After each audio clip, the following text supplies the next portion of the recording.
আসসালামু আলাইকুম ওয়া রাহমাতুল্লাহি ওয়া বারাকাতুহু।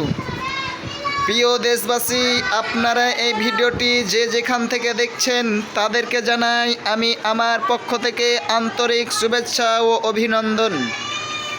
আজকে এই ক্লাসে আপনাদেরকে দেখাবো বাংলা কিভাবে পড়তে হয়। আপনাদেরকে পড়ে শোনাবে রুহুল আমিন। যেইগুলো এই বোর্ডে লেখা রয়েছে এইগুলো রুহুল আমিন পড়ে শোনাবে। শোনাও তো রুহুল আমিন।